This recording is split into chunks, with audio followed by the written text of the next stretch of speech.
Space technology के बारे में हम लोग बात करते हैं।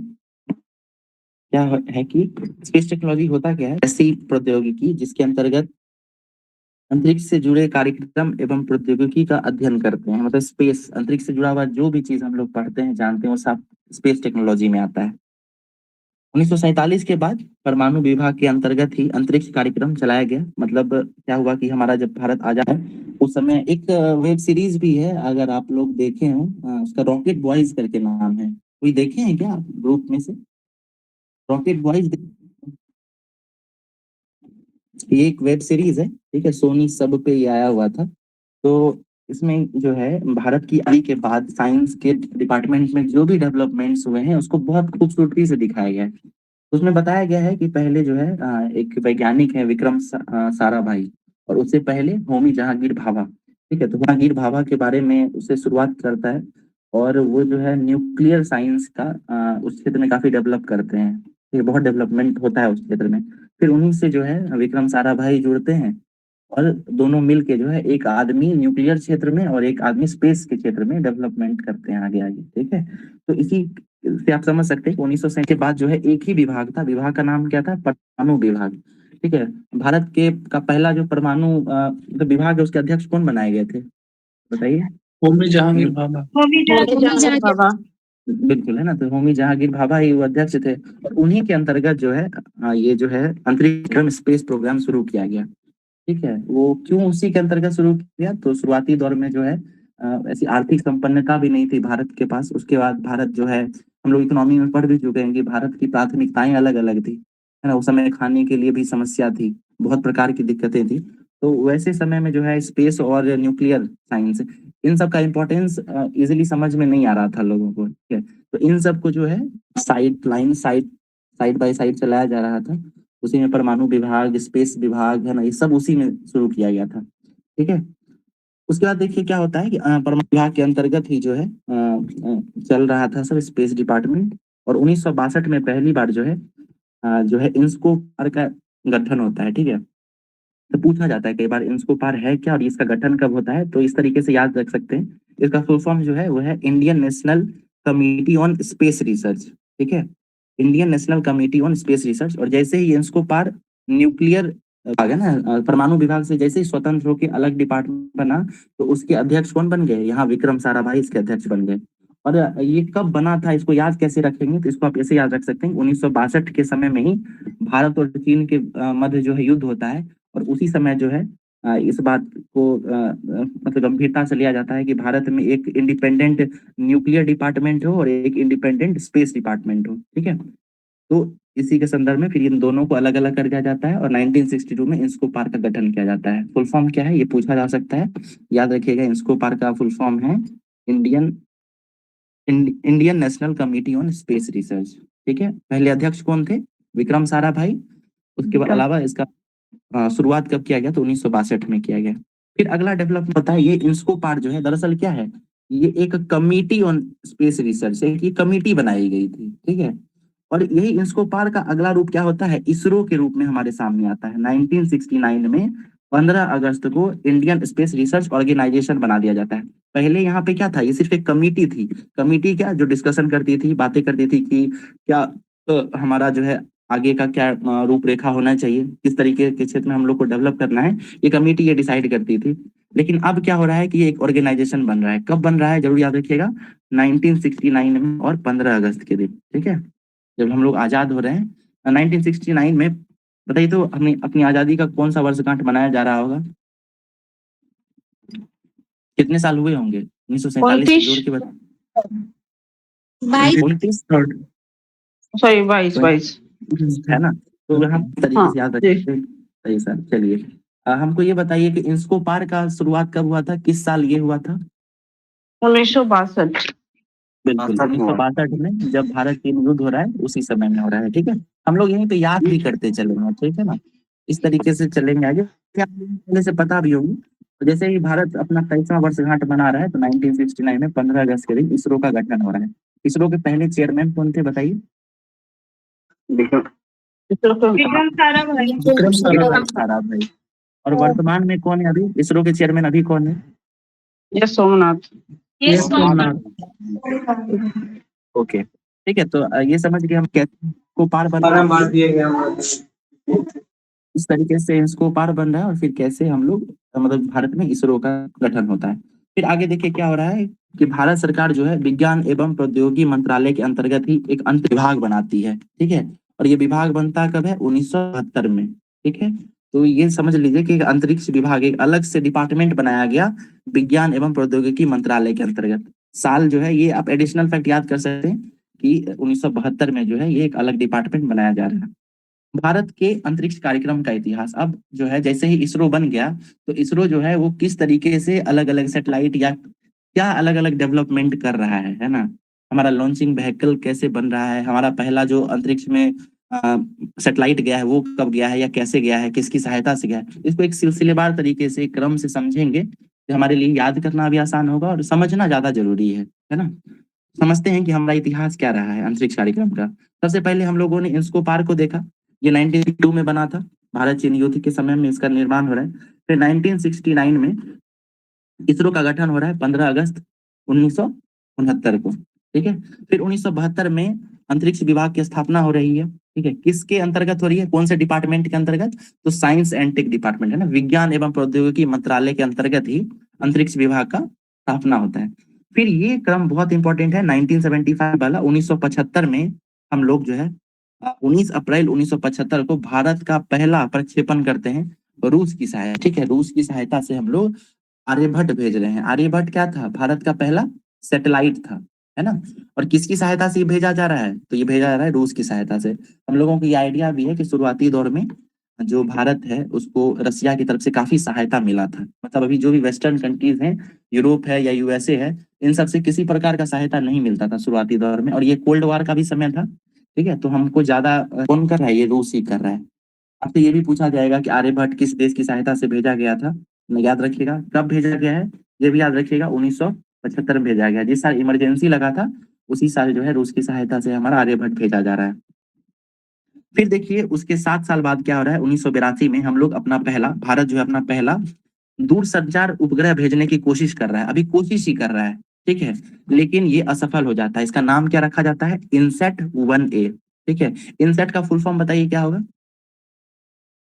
इनसेट का फुल फॉर्म क्या हो सकता है? इंडियन नेशनल नेशनल सैटेलाइट और क्या बिल्कुल, हो वन ये ए उसका कोड था, ठीक है, 1A उसका कोड था, ठीक है। तो इनसेट जो है उसको भेजा गया, लेकिन ये असफल हो जाता है। समझिए कि पहले ये दूरसंचार उपग्रह क्यों भेजा गया है। तो 1982 तक आते आते जो है भारत में टेलीविजन प्रणाली या इन चीजों का विकास होने का शुरुआत हो रहा था धीरे धीरे। मतलब वेस्टर्न वर्ल्ड जो है या दुनिया के अलग क्षेत्रों में इन सब का डेवलपमेंट हो चुका था, और धीरे धीरे भारत की तरफ भी ये बढ़ रहा था। भारत के लोग और भारत के भी वैज्ञानिक थे जो इसकी जरूरत को महसूस कर रहे थे कि भारत का अपना जो है दूर संचार उपग्रह हो, ताकि टेलीविजन है ना और कनेक्टिविटी इन सब चीजों के क्षेत्र में डेवलपमेंट हो सके। तो इसके लिए पहला सैटेलाइट क्या भेजा, दूर संचार उपग्रह भेजा जाता है, इनसेट 1A। लेकिन ये क्या होता है? असफल रह जाता है। फिर ठीक 1 साल बाद फिर से जो है इनसेट 1 भी भेजा जाता है, और इस बार ये सफल हो जाता है। आपसे पूछा जा सकता है कि भारत का पहला है ना दूर संचार उपग्रह कब भेजा गया, तो 82 बता सकते हैं। 83 में हमारा उपग्रह जो है इस ये क्या सकते हैं, इस तरह याद रखिए कि 1983 में ही भारत जो है अपना पहला क्रिकेट वर्ल्ड कप जीत रही है ना। वहां भी हम लोगों को सफलता मिल रही है, और सैटेलाइट भेज के भी हमको। भारतीय आप म्यूट कर लीजिएगा एक मिनट, ठीक है। हाँ, ओके, थैंक यू। तो 1980 जो है इनसेट 1 भी भेजा जा रहा है और ये सफल हो जाता है। फिर 1984 आप देखिए, एक लाइन से आप देखेंगे कि बहुत सारे डेवलपमेंट हो रहे हैं। 84 में क्या हो रहा है? 84 में जो है राकेश शर्मा स्पेस में जा रहे हैं, ठीक है। और ये भी किसके सहायता से जा रहे हैं? ये रसिया की सहायता से जा रहे हैं ना, सोवियत यूनियन की सहायता से। ये नाम जरूर याद रखिएगा कि भारत के पहले व्यक्ति जो अंतरिक्ष में गए थे तो राकेश शर्मा थे। ये समझिए कि भारत सरकार की तरफ से भेजे गए थे। और अभी हम लोग जब ये करंट अफेयर्स पढ़ेंगे तो वहां हम लोग एक न्यूज पढ़ेंगे कि भारत की तरफ से ऐसे दूसरे व्यक्ति कौन है जो अंतरिक्ष में गए हैं, तो एक व्यक्ति का आपको नाम मिलेगा। वो प्राइवेट कंपनी की तरफ से गए हैं, तो वो हमारे लिए करंट का इशू हो जाता है, उसको हम लोग यहाँ जोड़ देंगे, ठीक है। फिर 1980 देखिए क्या आ रहा है, तो इसमें इंडियन रिमोट सेंसिंग सैटेलाइट भेजा जा रहा है, IRS-1A। ये रिमोट सेंसिंग सैटेलाइट क्या होता है, किन्हीं को आइडिया है तो बताइए। भारतीय क्षेत्र के आसपास रिमोट जो मतलब दूर जी संवेदी जो है दूर संवेदी है, और सेंसिंग मतलब क्या हुआ कि हमारे भारत के का जो क्षेत्र है, भू क्षेत्र है, उस पे कहीं पर रिसोर्स पाया जा रहा है, कहीं पर कोयला है, कहीं सोना है, कहीं तांबा होगा। तो ये जो रिसोर्स सेट होता है, ये हमारे रिसोर्सेज के बारे में बताता है। ठीक है, ये सेंस कर लेता है और फिर बताता है कि किस क्षेत्र में क्या हो सकता है या किसकी संभावनाएं हैं। ये कब भेजा गया? 1988 में भेजा जाता है। ठीक है, अब देखिए शुरुआती दौर में जो ये सारा आप सैटेलाइट वगैरह देख रहे हैं या जो डेवलपमेंट देख रहे हैं, ये किसी ना किसी देश की सहायता से हो रहा है। ठीक है, भारत पहली बार 1994 में जो है ये महसूस करता है, जैसे ही 1903 में हमारा मार्केट खुलता है, ओपन होता है। ठीक है, 1993 का आपको एलपीजी रिफॉर्म्स याद होगा। जैसे ही मार्केट खुलता है तो धीरे धीरे अलग अलग कंपनियां आना शुरू होती हैं। वैसे शुरुआती समय में जो स्पेस सेक्टर, इसको बंद ही रखा गया था, लेकिन फिर कंपनियां या कुछ देश जो है इस क्षेत्र में सहायता करते हैं, और भारत जो है अपना खुद का सेटेलाइट लॉन्चिंग व्हीकल बना लेता है। नाम क्या है इसका? पीएसएलवी। पीएसएलवी का फुल फॉर्म बताइए क्या होता है? Polar satellite launch vehicle. बिल्कुल, इस साल याद रखिएगा कब हो रहा है, तो ये हमारा एलपीजी रिफॉर्म आने के ठीक 1 साल बाद हो रहा है। ठीक है, फिर ये हम लोग जो है 6-7 साल तक पीएसएलवी से काम चलाते हैं। ठीक है, पीएसएलवी के साथ एक चीज याद रखिएगा, ये छोटी दूरियों तक ही जाता है, ये ज्यादा ऊंचाई नहीं जा पाता है। ठीक है, तो ये जो है लिमिटेशन था कि हम लोग बहुत ज्यादा ऊंचाई तक नहीं जा सकते थे, इसीलिए भारतीय वैज्ञानिक जो है वो जीएसएलवी का डिमांड, मतलब जीएसएलवी बनाने की तरफ जो है अग्रसित होते हैं, और 2001 में जो है भारतीय वैज्ञानिकों को ये सफलता मिल जाती है। ठीक है, तो 2001 में जो है भारत के पास जीएसएलवी भी आ जाता है, और 1994 में पीएसएलवी भी आ जाता है। जीएसएलवी का फुल फॉर्म क्या है बताइए? जियो सैटेलाइट लॉन्च व्हीकल। जियो सिंक्रोनस लॉन्चिंग व्हीकल, बहुत बढ़िया। ठीक है, तो इस तरीके से डेवलपमेंट होता है। इसके बाद 2008 से 2023 तक का जो भी डेवलपमेंट है, ये सब आप लोगों को पता होगा। 2008 में चंद्रयान भेजा जा रहा है, 13 में मंगलयान, फिर 2017 में जो है भारत एक उपलब्धि हासिल करता है कि एक साथ 104 सैटेलाइट भेजकर जो है एक रिकॉर्ड स्थापित करता है, ये सेल्वी 37 के साथ। फिर 2019 में हम लोग चंद्रयान 2 भेजते हैं, लेकिन ये असफल हो जाता है। ठीक है, फिर 2023 में जो है चंद्रयान 3 भेजते हैं और ये सफल रहता है। हाल ही में जो हम लोग नेशनल स्पेस डे भी मनाए हैं, इसका 1 साल पूरा हुआ है। और इसके बाद धीरे धीरे जो है बहुत सारे मिशन साथ में चलते जा रहे हैं। ठीक है, अब उसको हम लोग करेंट से जोड़ के समझेंगे। एक बार इन चीजों को रिवाइज कीजिए मेरे साथ। ठीक है, मैं क्वेश्चन पूछता हूँ, आप ये बताइए कि इंस्कोपार ये कब बनाया गया? इंस्कोपार 1962। इसरो का गठन कब हो रहा है? 1969। ओके, चलिए हम एक स्टेटमेंट बोलते हैं। ठीक है, आपको ट्रू या फॉल्स बताइएगा। आजादी के बाद है ना, भारतीय अंतरिक्ष विभाग का गठन कर दिया गया था। सही है कि गलत है? अंतरिक्ष विभाग का सही है गठन सर, जो है, 1948 में किया गया था। नहीं, उस समय अंतरिक्ष विभाग का गठन नहीं किया गया था। उस समय जो है न्यूक्लियर जो वो परमाणु विभाग है, बिल्कुल परमाणु, उसके अंतर्गत ही स्पेस का जो है एक अलग से सब्सिडियरी खोला गया है। वो अलग इंडिपेंडेंट बॉडी नहीं था, ये चीज याद रखिएगा। हम यही बताना चाह रहे थे आप लोगों को। ये अलग विभाग कब बन रहा है? कब बन रहा है? 1972 में। बिल्कुल 1972 में मंत्रालय के अंतर्गत जो है ये एक अलग विभाग बन रहा है। ठीक है, याद रखिए। पहले अध्यक्ष कौन थे इसरो के? विक्रम साराभाई। बिल्कुल, ठीक है। अब कुछ क्वेश्चन बताइए, भारत को पहली बार जो है सफलता कब मिली सैटेलाइट भेजने के क्रम में? 1983। बहुत बढ़िया, 19 बहुत बढ़िया। ठीक है, 1983 में। भारती जी आप म्यूट कर लीजिएगा, आपकी तरफ से बहुत शोर हो रहा है। ठीक है, हाँ ओके। ठीक है, 1983। उसके बाद ये बताइए कि हमारे भारत की तरफ से एक व्यक्ति जो है वो अंतरिक्ष में गए, वो कौन से साल थे, किस देश की सहायता से गए थे? 1984 में राकेश शर्मा। बिल्कुल, राकेश शर्मा गए थे और 1984 में गए थे।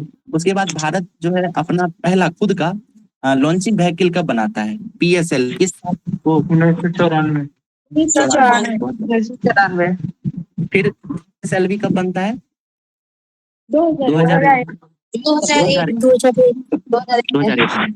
ठीक है, तो यहाँ से आप लोगों को याद करने में कोई दिक्कत नहीं है, ये चीजें आपको पहले से पता होंगी।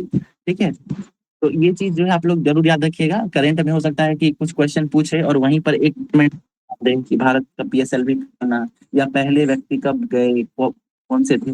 भारत का पहला सैटेलाइट कौन सा था बताइए? पहला सैटेलाइट का क्या नाम था? आर्यभट्ट है। आर्यभट्ट, बहुत बढ़िया। ठीक है, यहाँ तक जो चीजें क्लियर हो गई हैं। ठीक है, अब हम लोग आगे देखते हैं ये क्या है, ये समझिए। दूसरा व्यक्ति जो गोपी थोटागट वही ना है? जी, गोपी थुट्टाकुरा, ये अभी नए व्यक्ति, वर्तमान का, ये करंट अफेयर्स है। वो एक ब्लू ओरिजिन कंपनी है, उसकी सहयोग से अंतरिक्ष में गए। हम लोग उसकी बात करेंगे अभी, ठीक है, आएगा अभी थोड़ी देर में। ठीक है, क्रमवार चलेंगे ना तो दिमाग में एक अलग, कहते हैं ना कि सिलसिलेवार तरीके से जब जाता है ना वो, तो बहुत दिन तक वो आप याद रखेंगे। अभी यहीं पे हम मिक्स कर देते तो एक वो रूपरेखा नहीं बनेगा। अभी जो है ना इसको सीरियली लेते चलते हैं, फिर इसमें एडिशनल फैक्ट हम लोग ऐड कर देंगे। ठीक है, चलिए आगे देखिए। अब इसरो जो बन गया है, तो धीरे धीरे क्या हो रहा है कि भारत में आप गौर करेंगे कि अंतरिक्ष के क्षेत्र में बहुत सारा काम होता है। ठीक है, एक तरफ क्या हो रहा है, तो रिसोर्स सैटेलाइट चल रहा है। ठीक है, जो रिसोर्सेज के बारे में बता रहा है। कुछ ऐसा सैटेलाइट है जो मौसम के क्षेत्र के बारे में बता रहा है। कुछ ऐसा सैटेलाइट है जो हम लोगों को शिक्षा के क्षेत्र में हेल्प कर रहा है। ठीक है, कुछ ऐसा है जो हम लोगों को टेलीविजन जो है ना, टीवी देख रहे हैं उसमें मदद कर रहा है ना। कुछ मेडिकल के क्षेत्र में मदद कर रहा है। मतलब धीरे धीरे ये बहुत सारा, इतना सारा हो गया कि इसमें अकेले इसको संभालने में उसको मुश्किल होने लगी। तो इसरो क्या करेगा, अपने काम को धीरे धीरे बांटेगा। ठीक है, बॉडी बनाएगा, लेकिन हेड कौन रहेगा इसका, इसरो ही रहेगा। ठीक, के अंतर्गत ही कुछ कुछ बॉडीज आएंगे। जैसे क्या, तो सैटेलाइट बनाने का काम किसी और को दे देगा, है ना। लॉन्चिंग व्हीकल बनाने का काम किसी और को देगा। प्राइवेट कंपनीज से बात करने का काम किसी और को दे देगा। इस तरीके से इसरो जो है अपना भार धीरे धीरे हल्का कर रहा है। ठीक है, अब ये समझते हैं कि कैसे कैसे ये बंटवारा हो रहा है, ये कैसे कैसे डिस्ट्रीब्यूट हो रही है चीजें। यानी ये समझिए इसका बन रहा है 1969 को, और इसका हेडक्वार्टर कहाँ है, इसका हेडक्वार्टर बेंगलुरु में है। ये आप लोगों को पहले से आइडिया होगा। अब ये देखिए ISAC, आईसैक, ये क्या है, ये है इसरो स्पेस एप्लीकेशन सेंटर। यहाँ होता क्या है एप्लीकेशन सेंटर में, तो यहाँ पे उपग्रह निर्माण करने वाली संस्था, ये इसरो की उपग्रह निर्माण करने वाली संस्था है। शुरुआती समय में जो भी जो उपग्रह बनते थे या वर्तमान में भी जो बनते हैं, वो आईसैक के द्वारा बनाया जाता है, इसरो स्पेस एप्लीकेशन सेंटर के द्वारा। इसका हेडक्वार्टर भी कहाँ है, इसका हेडक्वार्टर भी बेंगलुरु में। फिर SAC, सैक, ठीक है, ये देखिए ये अहमदाबाद में है। इसको स्पेस एप्लीकेशन सेंटर कहते हैं। ठीक है, और ये भी उपग्रह निर्माण करता है। ठीक है, तो ये भी जो है एक एंटिटी है, इसरो के अंतर्गत ही काम करती है, और ये अहमदाबाद में, ये याद रखिएगा। उसके बाद देखिए VSSC, ये क्या है, तो Vikram Sarabhai space centre. Vikram Sarabhai space centre कहाँ पे है बताइए। तमिलनाडु में सर। नहीं, ये त्रिवेंद्रम में है। ठीक है, केरल के पास, बिल्कुल त्रिवेंद्रम। और ये है क्या, तो यहाँ पे ये प्रक्षेपण यान बनाया जाता है, यहाँ पे रॉकेट्स बनते हैं। ठीक है, आपसे पूछ सकता है कि सैटेलाइट कहाँ बनता है, तो बनेगा बेंगलुरु में। कहाँ पे, इसरो स्पेस एप्लीकेशन सेंटर पे। रॉकेट कहाँ बनेगा, तो रॉकेट कहाँ बनेगा, ये विक्रम साराभाई स्पेस सेंटर में बन रहा है। कहाँ पे, केरल में। ठीक है, उसके अलावा देखिए आप श्रीहरिकोटा, ये क्या है, अब भाई रॉकेट बना दिया और सैटेलाइट भी बना दिया है, तो उसको भेजेगा भी ना। भेजेगा कहाँ से, वो भेजता है SDSHSC से। ये SDSHSC है क्या, तो SD से क्या होता है, तो इसका नाम है सतीश धवन। ठीक है, F से क्या हो गया, space, sorry Satish Dhawan Sriharikota space centre. ठीक है, ये समझिए SD से सतीश धवन, SS से श्रीहरिकोटा, और SC से स्पेस सेंटर। तो याद रखिएगा सतीश धवन श्रीहरिकोटा स्पेस सेंटर। ठीक है, ये फुल फॉर्म है इसका, और ये है कहाँ पे, तो आंध्र प्रदेश के श्रीहरिकोटा में। यहाँ से क्या होता है, प्रक्षेपण किया जाता है, भेजा जाता है। ठीक है, आप एक चीज यहीं पे हम आपको एडिशनल बता देते हैं कि आप गौर करेंगे दुनिया के जितने भी प्रक्षेपण केंद्र हैं जहाँ से सैटेलाइट्स को भेजा जाता है, वो हमेशा हर हर कॉन्टिनेंट के ईस्टर्न कोस्ट पे रहता है। हमेशा कहाँ रहेगा, ये हमेशा ईस्टर्न कोस्ट पे रहेगा। उसके अलावा आप गौर कीजिए, ये हमारा साउथ अफ्रीका है, सॉरी साउथ अमेरिका है। साउथ अमेरिका में यहाँ पे गुयाना एक कंट्री है, पढ़े होंगे आप लोग गुयाना, फ्रेंच गुयाना वगैरह के बारे में। वहां पर भी एक है ना, वहां पे भी जो है एक प्रक्षेपण केंद्र है, रॉकेट वहां से लॉन्च किया जाता है। इसके अलावा अमेरिका का भी है। अमेरिका का बताइए कहाँ पे है, सुनते रहते हैं जी, फ्लोरिडा में। अब फ्लोरिडा कहाँ पे, फ्लोरिडा जी। तो ये सब आप चेक करेंगे तो मेजरली सब जो है आपको यहीं पे मिलता है, ईस्टर्न कोस्ट। अब जो है आप लोग नेक्स्ट डे ढूंढ के आइएगा कि ये हमेशा और हर बार यही क्यों मिलता है। ठीक है, ईस्टर्न कोस्ट पे ही क्यों मिलता है। ठीक है, हो सकता है आप लोगों को पता भी, लेकिन जिनको नहीं पता है वो देख आएगा। इसका संबंध ज्योग्राफी के साथ भी जुड़ा हुआ है। ठीक है, भारत, सॉरी जो विश्व है, जो पृथ्वी है, वो जो चक्कर लगाता है, तो उसका चक्कर लगाने का दिशा, डायरेक्शन से रिलेटेड है, पश्चिम से पूर्व, दिशा से रिलेटेड है, ठीक है, इसको थोड़ा डिटेल में देख लीजिएगा, क्योंकि हो सकता है कि अगर सवाल बने तो यहाँ से बन सकता है। बेसिक्स वाला सवाल यूपीएससी भी इस क्षेत्र से सवाल पूछ चुकी है, तो एक बार जरूर देख लीजिएगा। ठीक है, चलिए अब हम लोग देखते हैं आगे एमसीएफ। एमसीएफ क्या है? तो मास्टर कंट्रोल फैसिलिटी है। अब समझिए कि जब सैटेलाइट बना दिया, रॉकेट बना दिया और रॉकेट को भेज भी दिया, तो अब उसको जो है मास्टर यानी उसको नियंत्रित भी तो करेगा।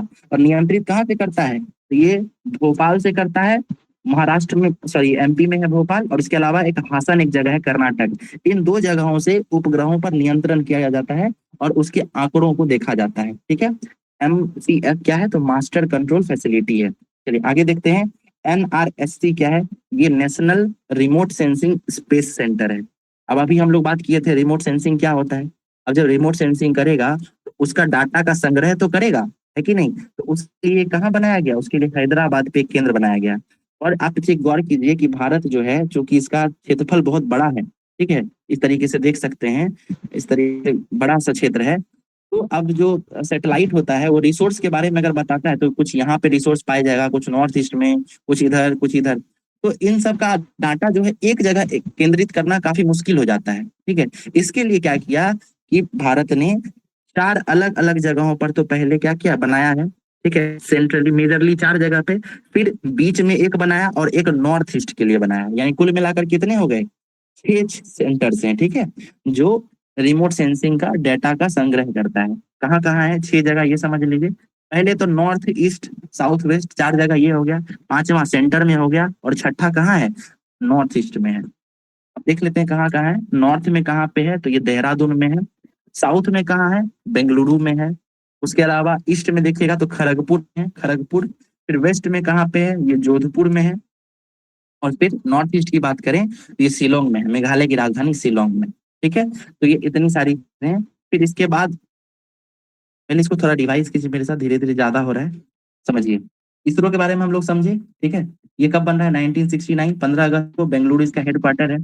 फिर बेंगलुरु का काम जो है, इसरो का काम धीरे धीरे बढ़ा, तो अपने काम को धीरे धीरे बांटा, है ना। उपग्रह बनाने का काम अपने एक अलग एंटिटी को दे दिया। ठीक है, उपग्रह अलग बना रहा है। कौन बनाता है? आईएसएसी बनाता है, बेंगलुरु में ही इसका सेंटर है। फिर एक सेंटर इसका अहमदाबाद में भी है, वहां भी उपग्रह बनता है। अब जब उपग्रह बन गया तो इसको भेजने के लिए रॉकेट बनाएगा, और ये रॉकेट कहाँ बनता है? तो ये त्रिवेंद्रम में बनता है। ठीक है, विक्रम साराभाई स्पेस सेंटर में। उसके अलावा रॉकेट और सैटेलाइट बन गया, तो अब इसको भेजने का कोई सेंटर होना चाहिए, तो हमारे पास श्रीहरिकोटा स्पेस सेंटर है। ये भारत का पहला प्रक्षेपण केंद्र है। अभी अब जब हम लोग करेंट पढ़ेंगे तो वहां दूसरा प्रक्षेपण केंद्र देखेंगे। भारत सरकार ने दूसरा प्रक्षेपण केंद्र कहाँ पे स्थापित किया है या कहाँ स्थापित करने वाली है। मतलब बेसिक से जोड़ते चलेंगे तो हमारा करंट भी उसको मेमोराइज करना काफी आसान होगा। ठीक है, ये समझिए, प्रक्षेपण केंद्र है स्पेस सेंटर, समझ गए ये चीज। अब देखिए एमसीएफ ये क्या है? तो ये जो है आपको उपग्रहों को नियंत्रित और आंकड़ों के लिए इसको स्थापित किया गया है। 2 जगह पर ये आंकड़े रखे जाते हैं, कहाँ पे? भोपाल मध्य प्रदेश में और हासन कर्नाटक में।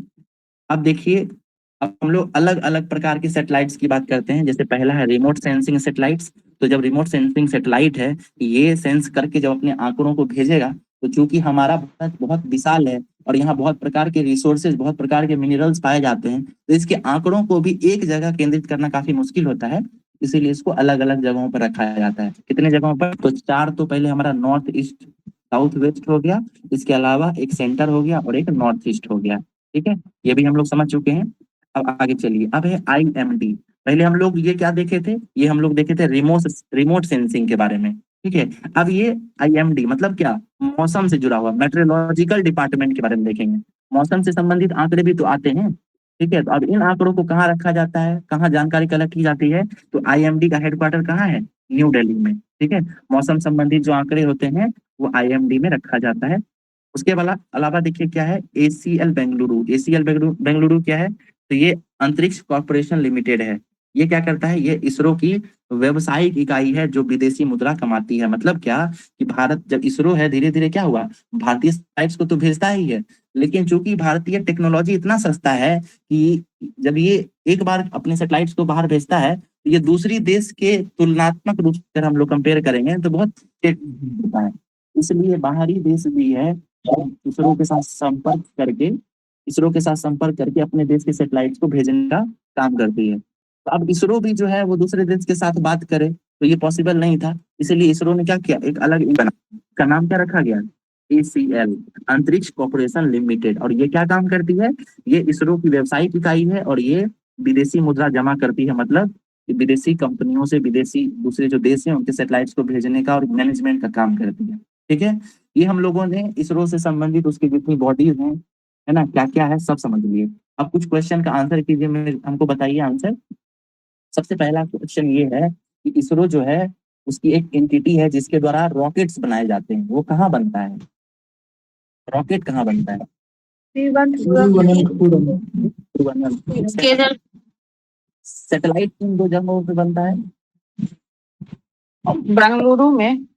बेंगलुरु में और अहमदाबाद में, है ना, दो जगह पे बन रहा है, देखिए यहाँ पे हमें पता है ना, बेंगलुरु और अहमदाबाद। ओके, और सैटेलाइट भेज कहाँ से जाता है, श्रीहरिकोटा। श्रीहरिकोटा। बहुत बढ़िया, श्रीहरिकोटा से भेजते हैं। उसके अलावा फिर हम लोग देखे थे कि अब से इसरो जो है अलग अलग प्रकार के सैटेलाइट भेजती है। तो एक जो था वो रिमोट सेंसिंग सैटेलाइट था, है ना। तो बताइए रिमोट सेंसिंग सैटेलाइट जो है वो अपने आंकड़ों को जब यहाँ रखती है, जमा करती है, तो कितने जगहों पर इसको स्टोर किया जाता है, नॉर्थ में देहरादून, साउथ में बेंगलुरु, ईस्ट में खड़गपुर, वेस्ट में जोधपुर, सेंटर में नागपुर और उधर नॉर्थ ईस्ट में शिलोंग। ठीक है, एक बार मैप पे बना लेंगे तो इजिली याद हो जाएगा। ठीक है, उसके बाद हम लोग क्या पढ़े कि भारत जो है रिमोट सेंसिंग तो हो गया, इसके अलावा दूसरा था क्या, मौसम से संबंधित, है ना, मेट्रोलॉजिकल। तो वो कहाँ होता है बताइए,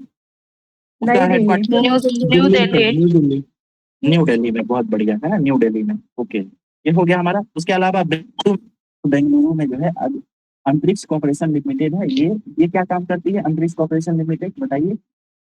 विदेशी मुद्रा, विदेशी मुद्रा। प्राइवेट कंपनीज की सैटेलाइट को अगर भेजना है तो उसके साथ ये बात करती है, कांटेक्ट करती है, खरीदती है, पैसा जमा करती है ना। मतलब ये सारा इसरो का काम है। यहाँ तक समझने में कोई दिक्कत हो रहा है, इजिली समझ में आ रहा है आप लोगों को? Yes sir. ठीक है, मतलब बोरिंग तो नहीं लग रहा है ना? नहीं सर। ओके, नहीं सर। बहुत बढ़िया। ये बताइए इंस्को पार्क कब बना था, इंस्को पार्क? 1962। भारत के पहले व्यक्ति जो अंतरिक्ष में गए थे वो किस साल गए थे? 1984, राकेश शर्मा। PSLV भारत ने कब बना लिया, PSLV? 1994। GSLV 2001, बहुत बढ़िया। तो ये हम लोगों ने इसरो और भारत का जो अंतरिक्ष से संबंधित इतिहास है वो समझा। अब हम लोग कुछ टेक्निकल टर्म्स में चलेंगे, ठीक है, वो इतिहास हो गया। अब हम लोग कुछ टेक्नोलॉजिकल टर्म्स में चलेंगे कि सैटेलाइट कैसे करता है, सैटेलाइट जब जाता है तो किस तरीके से वर्क करता है, क्या उसके बेसिक्स हैं, ठीक है। उसके लिए सबसे पहले ये समझिए कि सैटेलाइट जो है जब अंतरिक्ष में जाता है वो घूमता है, पृथ्वी का चक्कर लगाता है। चक्कर जब लगाएगा तो फिक्स्ड किसी रास्ते पे चक्कर लगाएगा, उस रास्ते को क्या कहते हैं, उस पाथ को ऑर्बिट कहते हैं। ऑर्बिट जैसे सूर्य की पृथ्वी जब चक्कर लगाता है तो हम लोग कहते हैं कि सन के ऑर्बिट पे पृथ्वी चक्कर लगाता है, उसी तरीके से पृथ्वी का चक्कर जब सैटेलाइट लगाता है और उसका एक फिक्स्ड रास्ता होता है उसको सैटेलाइट उसको ऑर्बिट कहते हैं। ऑर्बिट क्या है, ऑर्बिट एक ऐसा पथ है जो उपग्रहों द्वारा पृथ्वी के चारों ओर चक्कर लगाने के लिए उपयोग किया जाता है। ये बहुत सिंपल था, आप लोगों को आइडिया होगा। अब ये ऑर्बिट्स कितने टाइप के होते हैं, ठीक है, ये ऑर्बिट्स कितने टाइप के होते हैं ये समझना है। यहाँ सिंपली ये समझिए कि ऑर्बिट जो होता है ना वो 3 टाइप के होता है, और ये 3 टाइप जो होता है इसको निर्धारित कैसे किया गया है, तो पृथ्वी के कितने डिस्टेंस पे ये सैटेलाइट वर्क करता है ना, इसी आधार पे इसका नामकरण किया गया है। मतलब पृथ्वी के जो नजदीक में सैटेलाइट होगा उसको कहेंगे लोअर अर्थ ऑर्बिट, है ना, लो, कम है, कम जगह पे। फिर दूसरा क्या होता है, मिडिल अर्थ ऑर्बिट, और तीसरा होता है, कौन सा होता है बताइए तीसरा नाम? GEO। नहीं, हाई नहीं, उसको GEO कहते हैं, जियो सिंक्रोनस अर्थ ऑर्बिट, है ना, यानी LEO, फिर MEO और GEO। ठीक है, तो लोअर और मिडिल तो याद करना बहुत आसान है। यहाँ पे असल में G की जगह H होना चाहिए था, HEO होना चाहिए था, लेकिन यहाँ HEO नहीं डाल के यहाँ क्या नाम दिया गया, GEO, जियो सिंक्रोनस। अब ये जियो सिंक्रोनस क्या है उसको हम लोग EO के टाइम में समझ लेंगे, तो आपको समझ में आ जाएगा यहाँ पे HEO नाम क्यों नहीं रखा गया, वहां पे जीईओ नाम क्यों रखा गया है, ठीक है। तो समझते चलेंगे, ये क्लियर हो जाएगा। ऑर्बिट आप समझ चुके हैं। पहला क्या है, एलईओ, इसको फुल फॉर्म क्या होता है, लोअर अर्थ ऑर्बिट, ठीक है। लोअर अर्थ ऑर्बिट का मतलब यही है, पृथ्वी जो है, पृथ्वी हमारा, उससे मात्र 300 से लेकर 200 किलोमीटर की ऊंचाई तक ही कोई सैटेलाइट जाएगा। कितनी ऊंचाई, 200 से, सॉरी 300 से 2000 2000 बिल्कुल। और यहाँ पे एक चीज समझ लीजिए कि ये जो हम लिखे हैं 300 से 2000, ये कोई फिक्स्ड आंकड़ा नहीं है। हो सकता है ये 200 से 2500 भी कहीं आपको मिल सकता है, ठीक है। कहीं पे आपको ये 400 से 3000 भी मिल सकता है, ठीक है। तो इसका एग्जैक्ट डाटा नहीं मिला हमको कहीं पे भी, बट ये कुल मिलाकर मैक्सिमम जगह यही आंकड़ा दिया गया है। सिंपली ये समझिए कि एलईओ जो है ये लोअर अर्थ ऑर्बिट यानी सबसे निचले क्रम में रहता है, बहुत नजदीक रहता है। अब जब ये नजदीक रहता है तो ये काम कैसे करता है। ये लोअर अर्थ ऑर्बिट जो है, इसको एक और नाम से जानते हैं, ठीक है। इसको कहते हैं, आप लोगों ने ये पढ़ा होगा, मतलब आप सिंपली समझिए, हम एकदम कोड लैंग्वेज में आते हैं। हमारा जो अर्थ है ना, अर्थ वो कुछ इसी शेप का है। हमारा अर्थ तो बिल्कुल ऐसा गोल तो है नहीं, ठीक है। ये बीच से चपटा है, और ये हमारा ऊपर में क्या है, नॉर्थ पोल, और नीचे साउथ पोल। तो हमारा जो लोअर अर्थ ऑर्बिट में जो भी सैटेलाइट्स होते हैं ना, ये कैसे घूमते हैं, तो ये लोअर अर्थ ऑर्बिट वाले सैटेलाइट्स जो है, ये नॉर्थ टू साउथ घूमते हैं। कैसे घूमते हैं, नॉर्थ टू साउथ। यानी क्या, यहाँ से अगर मान के चलिए शुरू हो रहा है, तो इस तरीके से ऐसे जाएगा, फिर यहाँ से अंदर जाएगा, फिर ऐसे निकलेगा, फिर ऐसे जाएगा। समझ रहे हैं ये क्या घूम रहा है, नॉर्थ पोल से साउथ पोल की तरफ जा रहा है, ठीक है। और क्योंकि ये हाइट में बहुत कम है, ठीक है, बहुत निचले स्तर पर घूमता है, इसलिए पृथ्वी का एक चक्कर कितनी देर में लगा लेता है, तो ये पृथ्वी का एक चक्कर 90 से 180 मिनट के अंतर्गत लगा लेता है, ठीक है। मतलब क्या होता है कि मात्र 90 से लेकर और 180 मिनट के अंतर्गत ही ये पृथ्वी नॉर्थ पोल से साउथ पोल और फिर नॉर्थ पोल से साउथ पोल, इस तरीके का चक्कर वो लगा लेता है। बहुत तेजी से चलता है ये, ठीक है। ये बहुत नजदीक है, इस वजह से बहुत तेजी से चलता है। एक तरीके से समझिए कि आप जब ट्रेन में बैठे रहते हैं, ट्रेन में जब आप बैठे रहते हैं और ट्रेन जब चलता रहता है और खिड़की से आप जब देखते हैं, तो नजदीक का जो पेड़ होता है वो आपको बहुत तेजी से चलता हुआ दिखता है, और वहीं जो दूर में कोई टावर लगा हुआ है, वो आपको लगता है कि वो बहुत धीरे धीरे धीरे धीरे जा रहा है, ठीक है। यही पे लॉजिक यहाँ भी काम करता है। जो सैटेलाइट पृथ्वी के बिल्कुल नजदीक रहती है, वो बहुत तेजी से क्या होता है, पृथ्वी का चक्कर लगाता है, ठीक है। लोअर अर्थ ऑर्बिट से हमको सवाल पूछते हैं, बताइए। एलईओ, इसका फुल फॉर्म क्या है, एलईओ का फुल फॉर्म, लोअर बिल्कुल। और ये जो है पृथ्वी से कितनी दूरी पर घूमता रहता है, क्या हाइट होता है इसका, 300 से 2000 300 से 2000 बिल्कुल 300 से 2000। और ये बताइए कि ये जो इसका मूवमेंट, हम एक स्टेटमेंट देते हैं कि ये जो लोअर अर्थ ऑर्बिट वाला सैटेलाइट होता है, वो इस जो है ये चक्कर लगाता है, सही कि गलत। गलत है, गलत। गलत ठीक है, है, ये नॉर्थ बताइए, से साउथ लगाएगा। लोअर अर्थ ऑर्बिट में जो सैटेलाइट्स होते हैं, वो इक्वेटर के पैरेलल जो है चक्कर लगाते हैं, सही कि गलत। गलत। गलत है ना, जी। है ना, इसी तरीके से समझते चलेंगे। और जो है एक चक्कर वो कितने देर में लगा लेता है, तो 90 से 180 मिनट में लगा लेता है, ठीक है। ठीक है, तो ये हमारा लोअर अर्थ ऑर्बिट हो गया। और एक चीज गौर कीजिएगा कि जितना भी रिमोट सेंसिंग सैटेलाइट होता है, रिमोट सेंसिंग सैटेलाइट ऐसा सैटेलाइट जो किसी क्षेत्र के रिसोर्स के बारे में बताता है, किसी भी क्षेत्र के सेंस को सेंसिंग करता है, ठीक है, ये सब कहाँ रहता है, तो ये लोअर अर्थ ऑर्बिट में रहता है, ठीक है। क्योंकि अब सोचिए कि सेंसिंग जो रिसोर्स को देखना है, पता करना है, महसूस करना है, ठीक है, तो इसके लिए कोई सैटेलाइट अगर बहुत दूर रहेगा तो वो ठीक से उसका सेंसर काम नहीं करेगा, ठीक है। और अगर हम अपने सैटेलाइट्स को एकदम नजदीक रखें, 200-300 किलोमीटर के आसपास रखें, तो बहुत इजीली और बहुत अच्छे से उसका कैमरा और ये सब काम करेगा, ठीक है। इसीलिए हमारा जितना भी सेंसिंग सैटेलाइट होता है वो लोअर अर्थ ऑर्बिट में रहता है, ठीक है। अब अगला चलते हैं हम लोग, एमईओ। एमईओ क्या होता है, कि डिस्टेंस के हिसाब से है मिडिल, बिल्कुल मिडिल अर्थ ऑर्बिट, ओके। और ये 2000 से 8000 किलोमीटर के बीच में काम करता है। इसमें इंपॉर्टेंट चीज ये याद रखिएगा कि जितने भी नेविगेशन सैटेलाइट्स हैं, ये समझे, जितना भी नेविगेशन सैटेलाइट है, जो भी आपको दिशा सूचक जो ऐप आप यूज करते हैं, उसमें जितना भी सैटेलाइट यूज होता है वो सब एमओ में रखा जाता है, ठीक है। एमईओ, मिडिल अर्थ ऑर्बिट में रखा जाता है। और ये जो है पृथ्वी का एक चक्कर कितनी देर में लगाता है, तो ये 6 से 15 घंटे, बिल्कुल, है ना, इसके अंतर्गत इसके बीच में ये लगा लेता है। एग्जैक्ट कोई फिगर नहीं है, सबका स्पीड जो है वो नियंत्रित किया जाता है, उस हिसाब से लगाता है, बट ये एवरेजली 6 से 15 घंटे के अंतर्गत एक चक्कर लगा लेता है। हम लोग एलईओ और एमईओ समझ चुके हैं। अब हम लोग पढ़ेंगे जीईओ, और यहाँ पे फिर कुछ कॉन्सेप्चुअल चीज है, उसको समझिएगा। जीईओ, जीईओ क्या होता है? इसको कहते हैं जियो सिंक्रोनस अर्थ ऑर्बिट। ठीक है, अब ये अर्थ ऑर्बिट, ये समझिए कि पृथ्वी से कितनी पे रहता है, तो ये 36,000 किलोमीटर की दूरी पे रहता है। ये डिस्टेंस बिल्कुल याद रखिएगा, इसमें कहीं 35 और कहीं 37 नहीं मिलेगा, हर जगह कितना मिलेगा? 36,000 किलोमीटर।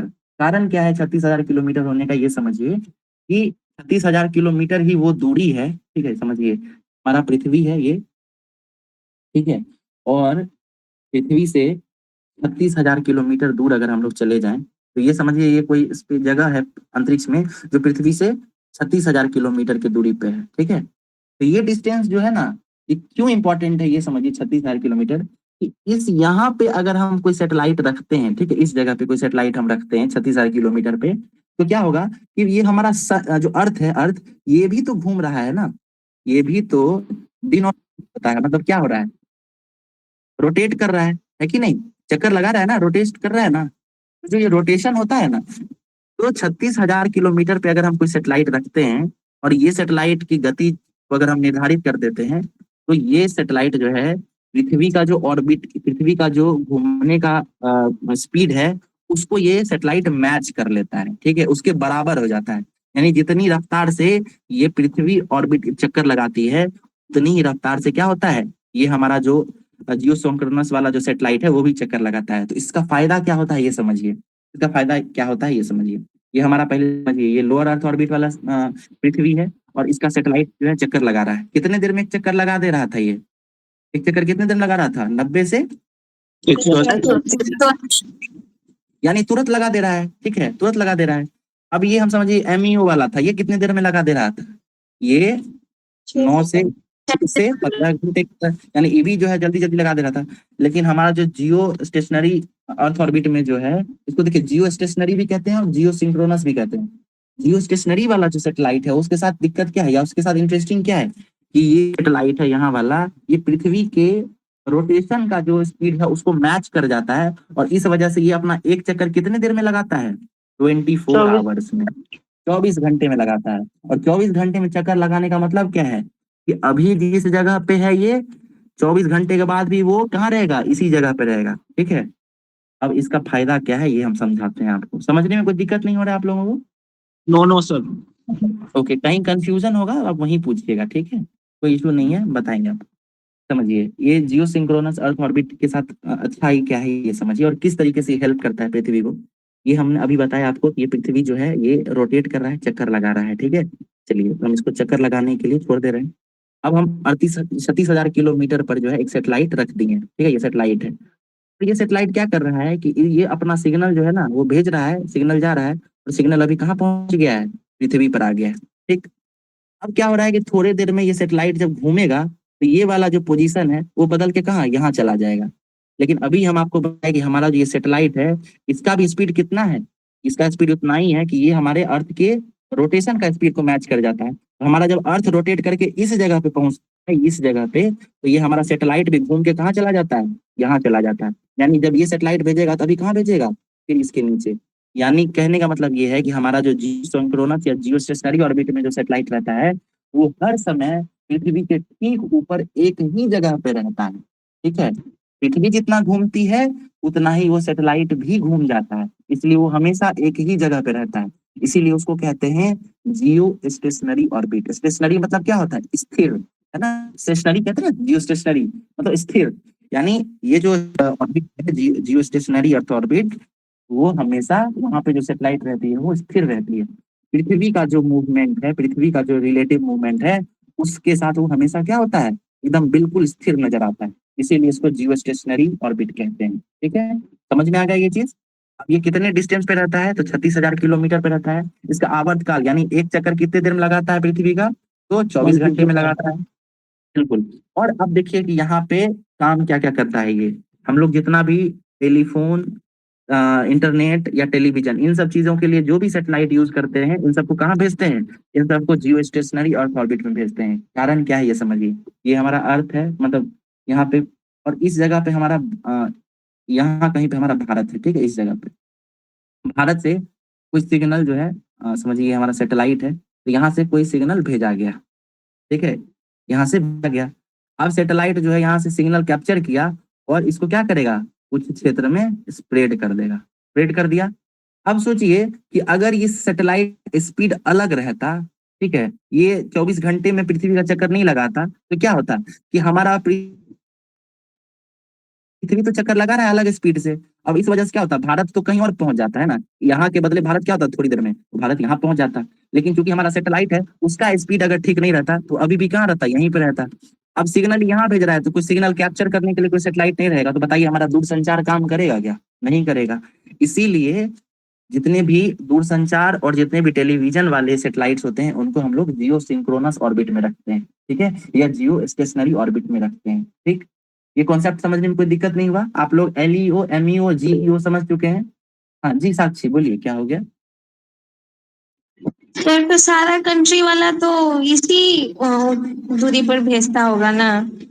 लेकिन सारा कंट्री अपने देश के सीमा क्षेत्र के ऊपर भेजता होगा ना, अमेरिका भारत के ऊपर थोड़ी भेजेगा, नहीं भेजेगा ना। और 36,000 किलोमीटर पे जो है, हम सिर्फ एक ही बिंदु का बात तो नहीं किए, 36,000 किलोमीटर पे तो बहुत सारा स्पेस होगा ना, समझ रहे हैं। दूसरे तरीके से समझाएं क्या, कि समझ में आ गया। आ गया सर।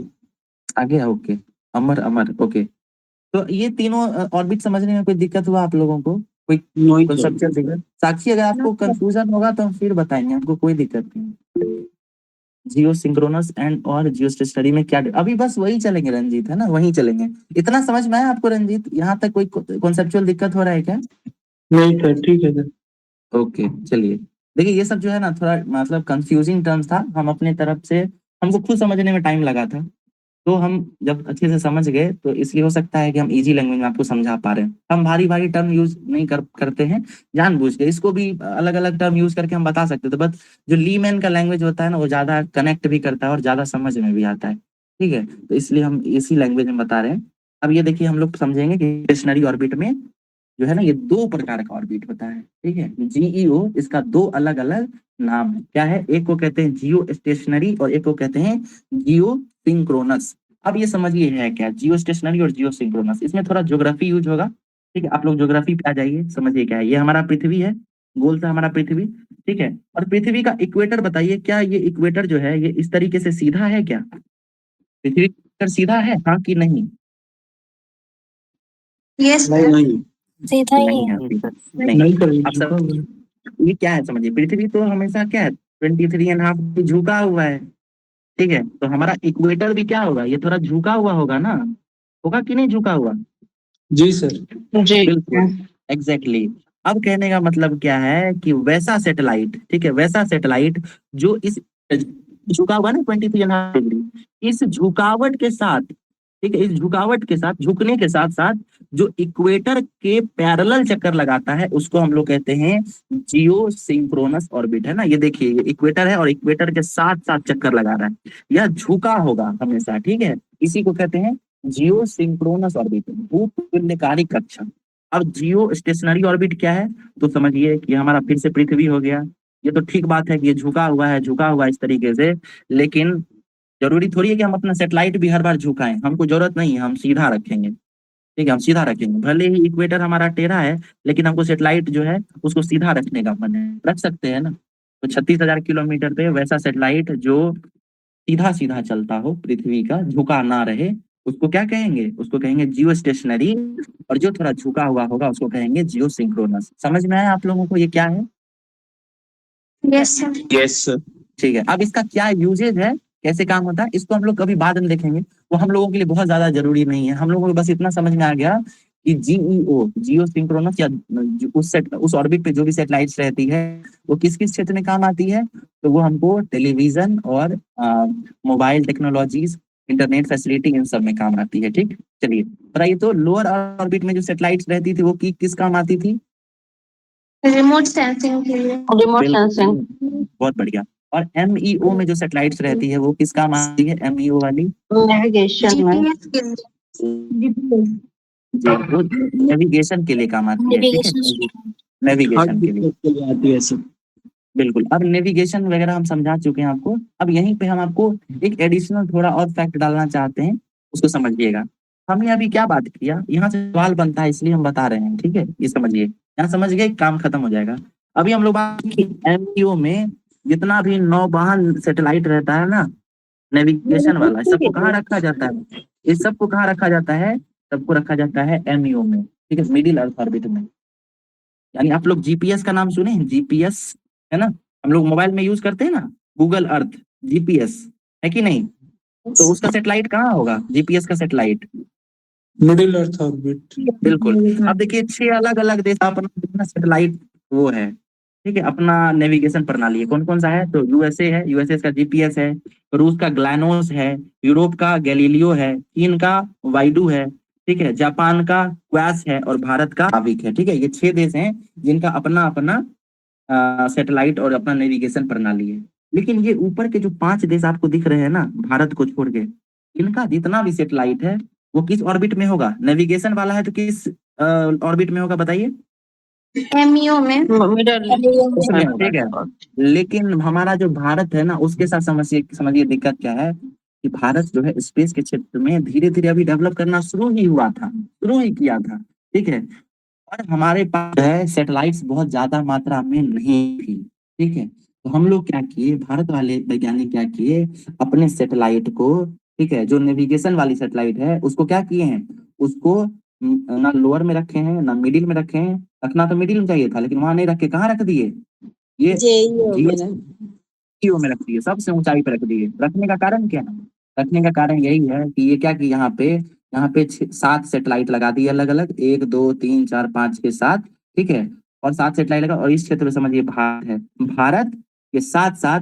भारत के आसपास का 1500 किलोमीटर पे नजर जो है भारत रख सकता है अपने नेविगेशन प्रणाली के साथ, जिसको गगन कहते हैं ना, गगन, इसके साथ जो है ये नजर रखता है भारत के साथ साथ कितना किलोमीटर, 1500 किलोमीटर, ठीक है, और क्योंकि भारत के पास बहुत सारे सैटेलाइट्स नहीं थे इसीलिए भारत अपने सैटेलाइट को एकदम दूर रखा, और दूर रख के क्या होगा, ये सारे सैटेलाइट जो है जैसे जैसे भारत घूमेगा, चक्कर लगाएगा अपने पृथ्वी के साथ, अर्थ के साथ, वैसे वैसे ये हमारे 7 सैटेलाइट्स भी चक्कर लगाएंगे ना, ये क्योंकि ये सब कहाँ है, जियो सिंक्रोनस ऑर्बिट में है, तो ये सभी सैटेलाइट्स का चक्कर लगाएंगे, और चक्कर लगाते लगाते क्या होगा, हमें ये भारत के ऊपर वाले क्षेत्र पर नजर रहेंगे, ठीक है, इसीलिए भारत, क्योंकि हमारे पास रिसोर्स की कमी थी, सैटेलाइट्स की कमी थी, इसलिए हम लोग अपना सैटेलाइट सबको कहाँ रखे हैं, नेविगेशन सैटेलाइट को जेईओ में ठीक है, समझ में आ गया, क्लियर हो गया इतना, समझने में कोई दिक्कत आ रहा है इतने देर में बताइए,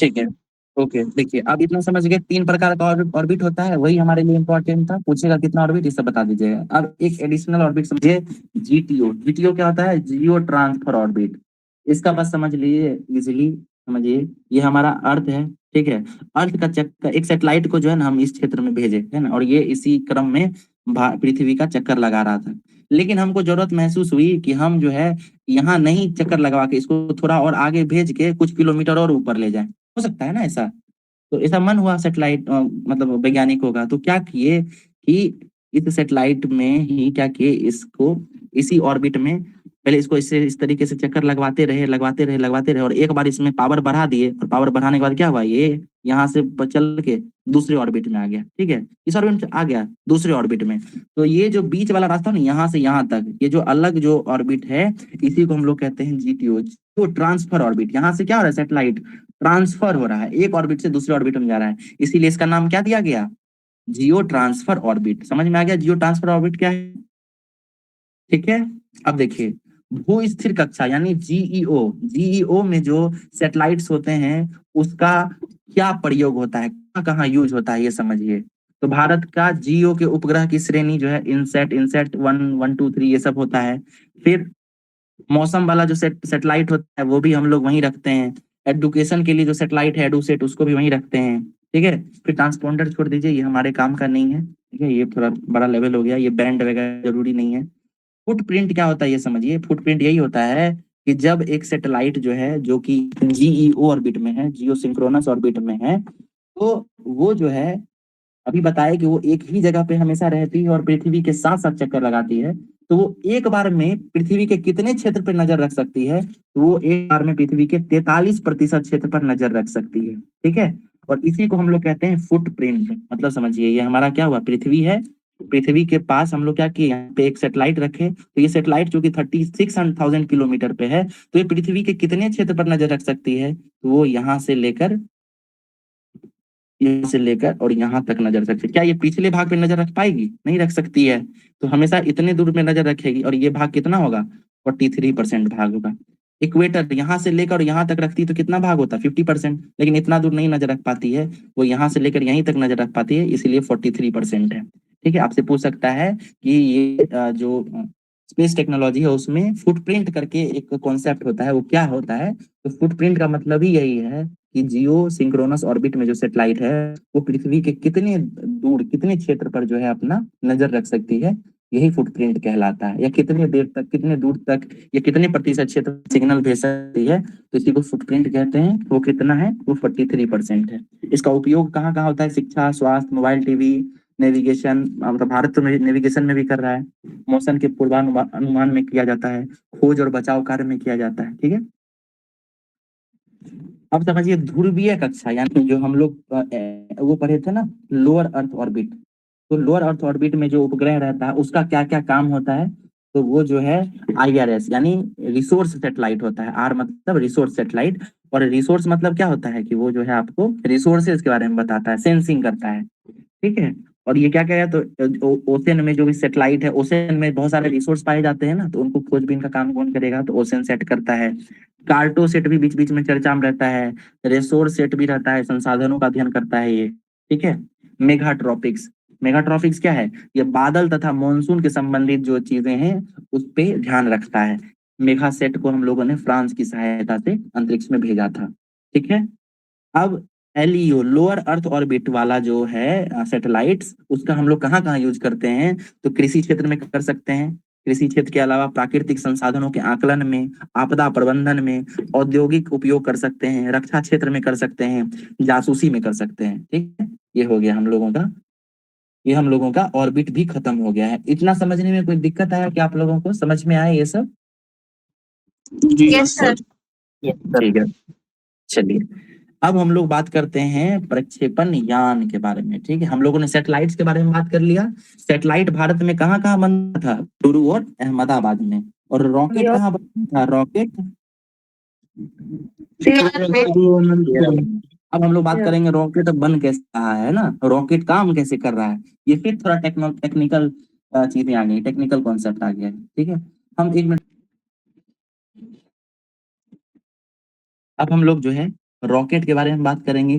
सैटेलाइट समझ में आ गया, ऑर्बिट समझ में आ गया, अब ये रॉकेट कैसे काम करता है समझिए। रॉकेट का इतिहास हम लोग बात कर चुके हैं, PSLV के बारे में बात किए थे, कब बना था 1994 में, और GSLV कब बना था 2001 में।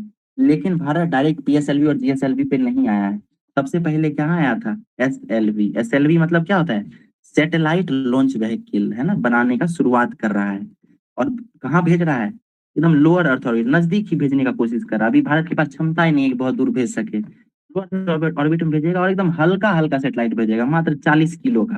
ठीक है, कोशिश किया, कुछ हद तक सफलता मिली, नहीं मिली। बाद में ASLV, ठीक है, ऑगमेंटेड सैटेलाइट लॉन्च व्हीकल, ये भी कहाँ भेज रहे हैं, लोअर अर्थ ऑर्बिट में। कितना किलो वजन ले जा रहा है, 150 किलो। फिर धीरे धीरे जैसे ही शक्ति बढ़ा, हम क्या भेजे, PSLV। कहाँ भेजने, ये भी लोअर अर्थ ऑर्बिट में, लेकिन इस बार वजन कितना जाएगा, 2000 किलोमीटर, 2000 kg तक। फिर धीरे धीरे भारत की और क्षमता बढ़ी, 2001 में GSLV भेजे, जाएगा कहाँ, बहुत दूर, जियो सिंक्रोनस ऑर्बिट में जाएगा, 36,000 किलोमीटर तक। लेके कितना जाएगा, 4000 किलो ले जाएगा। ठीक है, फिर आया कौन सा, RSLV। ठीक है, अब धीरे धीरे ये सब क्या है, तो ये रेडमी सेगमेंटेड लॉन्च व्हीकल, ये सब हम लोग पढ़ेंगे। इसमें आप लोग सुनते होंगे SSLV आया है। SSLV का फुल फॉर्म क्या है, बताइए, SSLV क्या होता है, small satellite launch. Small satellite launch vehicle. आज जब हम लोग करंट अफेयर डिस्कस करेंगे तो उसमें NSLV मिलेगा, न्यू सैटेलाइट लॉन्च व्हीकल। ठीक है, तो इस तरीके से हम लोग जब बेसिक के साथ जोड़ के पढ़ रहे हैं, तो आपको देखिएगा, आपको बहुत लंबे समय तक याद रहेगा, है ना, आप भूलेंगे नहीं, इतना दिन आपको याद रहेगा। ठीक है, तो ये हमारा जो है, ये तरीके से याद रखिएगा। SLV 1980 में आया, 40 किलोमीटर तक ही जा पाता था, ये सब इंपॉर्टेंट नहीं है। है ना फैक्ट। ये सब याद करने का फैक्ट इंपॉर्टेंट नहीं है, यहाँ बस आप ये याद रखिएगा 1994 और 2001, बाकी सब बस समझने के लिए रखा गया है, ठीक है, सिलसिलेवार और तरीके से नहीं लिखा। जी जी, कुछ बोल रहे हैं MK1 MK2 है वो क्या है सर? सर? तो वो सब जो है ना GSLV में आएगा, इसी का जो है अलग अलग, अब एक ही नाम तो नहीं होगा ना, सैटेलाइट का अलग अलग नाम रखेंगे, उसी में MK1 MK2 MK3 ये सब रखा जाता है। MK3 जो है वो मार्क 3, वो अभी भारत का सबसे नवीनतम और सबसे ताकतवर, सबसे पावरफुल सैटेलाइट है, ठीक है, इसको बाहुबली के नाम से भी जाना जाता है शायद, ठीक है, बहुत ऊंचाई जी तक सर। जाता है, बहुत बहुत ज्यादा वजन 8,000 किलो तक का सामान ले जा सकता है। ये सब अपना अलग अलग उसका जो भी कैपेसिटी है उसके आधार पर इसका अलग अलग नाम रखा जाता है, ठीक है, वो सब जो है ना GSLV के अंतर्गत ही आता है, हम लोग देखेंगे समझेंगे उसको। GSLV का फुल फॉर्म क्या होता है? Polar satellite launch vehicle. और ये समझिए ये एक स्वदेशी तकनीक है, स्वदेशी तकनीक है, समझिए कैसे। ये 1994 में ही बन गया था, मतलब क्या, जब मार्केट क्लोज था, जब कोल्ड वॉर चल रहा था, कोई देश भारत को हेल्प नहीं कर रहा था, कोई टेक्नोलॉजी नहीं दे रहा था, तो भारत अपना क्या डेवलप कर लिया? PSLV। और ये कैसा है? स्वदेशी है, विदेश से हेल्प नहीं लिया। PSLV के साथ इंटरेस्टिंग क्या है पता है? ये अचूक है, अचूक मतलब क्या, बहुत इसका जो सक्सेस रेशियो है ना, ये दुनिया में सबसे ज्यादा जो सक्सेस रेशियो होता है ना, उस श्रेणी में आता है। अब हो सकता है कि उसका रिकॉर्ड ऑफ फाल्कन एंड अलग अलग कंपनीज बनी है, लेकिन तो समझिए कि दुनिया में सबसे ज्यादा सफलतम जो है वो रखा, मात्र 2 ही बार अभी तक जो है ये अनसक्सेस रहा है इसका लॉन्चिंग, है ना, बीच में बस 2 ही बार क्रैश हुआ, नहीं तो हर बार ये सफल हो जाता था। इसीलिए जितने भी विदेशी कंपनी थी या विदेश का जो देश है अलग अलग, वो सब अपना सैटेलाइट इसी से भेजना, भारत का हेल्प लेता था जो PSLV सैटेलाइट को। कारण क्या है?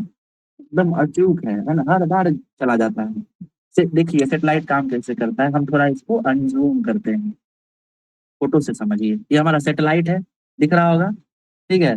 अब देखिए इसमें हम क्या बनाए हैं, समझिएगा। सैटेलाइट में जो है हम पहले ये समझिए, ये है, ठीक है, ये जो ट्राइंगुलर बनाए सबसे ऊपर, इसमें रहता है हमारा क्या चीज? सैटेलाइट, सबसे ऊपर सैटेलाइट। और फिर नीचे जो ये हम अपना बॉक्स बनाए हैं, इसको 1 2 3 4 4 भाग में बांटे, और इन चारों भाग में क्या रखते हैं? इन चारों भाग में हम लोग फ्यूल रखते हैं, ईंधन, ठीक है। और ईंधन के साथ साथ फिर क्या होता है, यहाँ पे हम लोग कुछ बूस्टर्स भी लगाते हैं। बूस्टर मतलब क्या? धक्का देने वाला। धक्का देना मतलब क्या? पृथ्वी, आप लोग ये सुने होंगे एक वो होता है स्पीड, है ना, 11.2 किलोमीटर पर सेकेंड, इसको कौन सा स्पीड कहते हैं बताइए तो? पलायन वेग। पलायन वेग, है ना, पलायन वेग। Escape velocity. बिल्कुल, पलायन स्केप वेलोसिटी, पलायन वेगों को पार करने के लिए बहुत ज्यादा पावर की जरूरत पड़ती है, तो हमारे जो इसके रखे हुए हैं ये अकेले सक्षम नहीं हो पाता है, इसलिए सैटेलाइट में कुछ बूस्टर्स लगाए जाते हैं, ठीक है, समझ में आ गया बूस्टर क्या होता है? अब हम लोग देखिए PSLV का जब बात कर रहे हैं, जो स्वदेशी तकनीक है, उसमें कितना फ्यूल चैम्बर है, कितने चैम्बर्स की बात किए हम लोग? 4 चैम्बर की बात, 4 है ना, बॉक्स अभी समझाए आपको, 4 चैम्बर है। अब इन 4 चैम्बरों में होता क्या है, वो 2 चैम्बर में सॉलिड फ्यूल रहता है और 2 चैम्बर में लिक्विड फ्यूल रहता है, ठीक है, सॉलिड फ्यूल और 2 में लिक्विड फ्यूल। अब समझिए कि 4 चैम्बर का है, पूछेगा सैटेलाइट आपको वो स्टेटमेंट दे देगा कि वैसा प्रक्षेपण यान जिसके 4 फ्यूल वो हैं कंपार्टमेंट्स हैं, जिसमें 2 सॉलिड 2 लिक्विड रहता है, इसी में क्रायोजेनिक इंजन यूज होता है। किसके बारे में बात हो रही है? PSLV के बारे में बात हो रही है ना, इस तरीके से कोडिंग कर सकता है। तो ये देखिए 4 अलग अलग उसमें रहता है फ्यूल टैंक रहता है, और 1 3 इन दोनों में क्या रहता है? इसमें सॉलिड ईंधन रहता है, ठीक है, सॉलिड। और बूस्टर जो होता है, बूस्टर इसमें भी ठोस इंजन का प्रयोग होता है, ठीक। उसके बाद जो 2 और 4 बच गया, सेकेंड और थर्ड, इसमें क्या रहता है? इसमें लिक्विड ईंधन रहता है, लिक्विड ईंधन। और ये जो लिक्विड ईंधन है ना, इसको ही यूज करने वाला जो इंजन होता है उसको विकास इंजन कहते हैं। आप लोग सुने होंगे विकास इंजन के बारे में, विक्रम साराभाई के नाम के ऊपर इनका नाम दिया गया उनके ट्रिब्यूट में। तो जो लिक्विड ईंधन का उपयोग करता है ना, उसको विकास इंजन कहते हैं, ठीक है। अब समझिए कि ये लिक्विड क्यों क्यों लिक्विड हो जाता है? जब कोई भी गैस है या कुछ भी है, जब वो बहुत ऊपर जाएगा और ऊपर टेम्परेचर बहुत कम है, तो ठंडा होगा ना, और ठंडा होगा तो कौन सी अवस्था में चेंज हो जाएगा? वो लिक्विड अवस्था में बदल जाएगा, है कि नहीं? तो इसीलिए जो है वो आपको लिक्विड आपको दिखता है, लिक्विड ईंधन, ठीक है। तो इसमें पीएसएलवी में ठोस ईंधन और लिक्विड ईंधन दोनों है, ठीक, समझ में आ गया। पीएसएलवी के बारे में बता देते हैं, इसी में विकास इंजन होता है। अब इसमें देखिए, इसमें ये सब इंपॉर्टेंट क्या है, इंजन क्या सब प्रयोग होता है, इतना इंपॉर्टेंट इसमें नहीं है हमारे लिए। पीएसएलवी का अनुप्रयोग क्या है, ये स्वदेशी तकनीक है, केवल 2 बार असफल हुआ है, सस्ता और सटीक है, और लोअर अर्थ कक्षा में अगर सैटेलाइट को ले जाना है तो यही ले जाता है। क्यों यही ले जाता है, समझिए, कारण क्या है लोअर अर्थ में, क्योंकि ये जो हमारा पीएसएलवी है ना, इसका नाम ही है पोलर, है ना। पोलर क्या है पीएसएलवी का full form, polar satellite launch. नाम से ही पता चल रहा है पोलर है, तो यही लोअर अर्थ ऑर्बिट में ही जाता होगा। अब अगला चलते हैं हम लोग जीएसएलवी, ठीक है। जियो क्या है जीएसएलवी का फुल फॉर्म बताइए क्या है। जियो सिंक्रोनस सैटेलाइट लॉन्च व्हीकल। बहुत बढ़िया। इसमें समझिए, इसमें क्या होता है, इसमें क्रायो इंजन का प्रयोग होता है, ठीक है। क्रायोजेनिक समझते होंगे, क्रायोजेन क्या होता है, ऐसा टेम्परेचर होता है, क्रायोजेनिक टेम्परेचर जो बहुत कम होता है, -153 डिग्री सेल्सियस। इससे नीचे का जो टेम्परेचर होता है ना, इसको क्रायोजेनिक टेम्परेचर कहते हैं। ये क्यों क्रायोजेनिक ईंधन यूज करता है, मतलब उतने ऊपर जाने पे जो हमारा फ्यूल है वो भी ठंडा हो जाएगा, वो लिक्विड हो जाएगा, क्रायोजेनिक टेम्परेचर में चला जाएगा। इसलिए हम लोग वहां पे क्रायोजेनिक इंजन यूज करते हैं, ठीक है। 30,000 किलोमीटर पे बहुत ज्यादा ठंडा हो जाएगा ना, इसलिए वहां पे हमको किस इंजन का यूज होगा, हमको क्रायोजेनिक इंजन का यूज पड़ेगा। तो पीएसएलवी में कौन सा इंजन यूज होता है, क्रायोजेनिक इंजन यूज होता है, ठीक। विक्रम क्या था वो, विकास इंजन, वो कहाँ यूज हो रहा था, वो पीएसएलवी में यूज हो रहा था। अब बिल्कुल, अब जीएसएलवी के बारे में समझिए, ये क्या कर रहा है ना। एक सेकंड, हम इसको पहले अनजूम करते हैं, आप लोग देखिए। ये देखिए, ये हमारा जीएसएलवी में सेटेलाइट जैसे पहले रखे थे उसी तरीके से, और लेकिन इसमें देखिए फ्यूल चैम्बर कितना है, 3 ही चैम्बर है फ्यूल का, कितने हैं, 3। और बूस्टर तो आप जानते ही हैं, बूस्टर लगा होता है, ठीक है। तो 3 चैम्बर रहता है जीएसएलवी में, और 4 चैम्बर रहता है किसमें, पीएसएलवी में। जीएसएलवी में देखिए क्या होता है, ये 2000 में बना, क्रायोजेनिक इंजन का प्रयोग होता है इसमें, और अत्यधिक फोर्स रहता है इसके पास, है ना, क्योंकि बहुत ऊपर तक जाता है ना, इसलिए अत्यधिक बल होता है। जीएसएलवी का ही अलग अलग नाम है, MK1 मार्क 1। भारत ने रूस की सहायता से इसको बनाया था मार्क 1 को, लेकिन मार्क 2 और मार्क 3 इसको भारत ने खुद ही डेवलप कर लिया, रिवर्स इंजीनियरिंग यूज करके। इसका फायदा क्या है जीएसएलवी का, ये 4000 किलो तक का सामान ले जा सकता है, पेलोड ले जा सकता है। इसके अलावा लोअर अर्थ ऑर्बिट में अगर हमको जाना है कम ही दूरी पर, तो ये हमको 1000 केजी तक का भी सामान स्पेस में, सॉरी 10,000 केजी तक का भी सामान ले जा सकता है, ठीक है।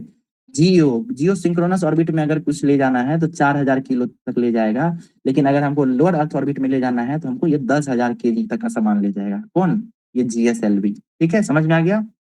अब एक है आरएसएलवी, जो अभी वर्तमान में इस पे डेवलपमेंट चल रहा है, क्या नाम है, रीयूजेबल सैटेलाइट लॉन्च व्हीकल, ठीक है। इसके लिए क्रायोजेनिक इंजन चाहिए, ठीक है, जो क्या करेगा, वहां वातावरण से ही ऑक्सीजन यूज कर सके। अब रीयूजेबल मतलब क्या हुआ कि उसको जो है फ्यूल बहुत ज्यादा चाहिए, एक बार जाने के लिए फ्यूल चाहिए और एक बार आने के लिए। अब बताइए, हमारा जो ये है, हमारा जो रॉकेट है, उसके पास स्पेस और उसका वो पावर और उसका वजन तो फिक्स है, ठीक है। तो अगर वो फ्यूल ही बहुत ज्यादा भर लेगा, ठीक है, जाने और आने दोनों का, तो क्या वो सफल हो पाएगा, नहीं हो सकता है। इसीलिए जो भी रियूजेबल सैटेलाइट होते हैं ना, उसमें एक होता है कि वो स्पेस में ही वहां पे जो ऑक्सीजन मौजूद है या वहां पे जो कोई गैसेस मौजूद होते हैं जाने के क्रम में, वहीं से क्या होता है, उसको वो भर सकता है, वहीं पे उसको यूज कर सकता है, ठीक है। तो ये हमारे पास पहले नहीं था, धीरे धीरे अब भारत इसको डेवलप कर रहा है, ठीक है। क्रायोजेनिक इंजन चाहिए, क्रायोजेनिक इंजन बना लिया भारत। इसके अलावा रैमजेट इंजन बना लिया, स्लैमजेट इंजन बना लिया। ये सब बनाने के बाद भारत भी जो है रियूजेबल सैटेलाइट लॉन्च व्हीकल के क्षेत्र में आगे बढ़ रहा है। अभी करंट से इसको जोड़िए, भारत का पहला रियूजेबल सैटेलाइट लॉन्च व्हीकल, उसका क्या नाम है, करंट से जोड़िए। रोमी 1 सर। रोमी 1। और पुष्पक क्या है, पुष्पक, पुष्पक पुष्पक भी रियूजेबल है। एग्जैक्ट, अभी उसको करंट बिल्कुल है ना। और हम लोग अग्निकुल कौशल उसके बारे में पढ़े थे, अग्निकुल अग्निबाण के बारे में, वो क्या था, वो 3D प्रिंटेड रॉकेट इंजन था, है ना। जी जी। बिल्कुल देखेंगे, तो ये हम लोग समझ गए, हम लोग सैटेलाइट समझ गए। जी, क्या बोले, क्या पुष्पक का क्या बताया, वो भी रियूजेबल ही है, अच्छा है ना वो great. अब देखेंगे। चलिए अब देखिए हम लोग नेविगेशन प्रणाली देख लेते हैं। हम लोग सैटेलाइट समझ लिए, हम लोग रॉकेट समझ लिए, नेविगेशन पर जी कुछ कहना है आपको नीरज?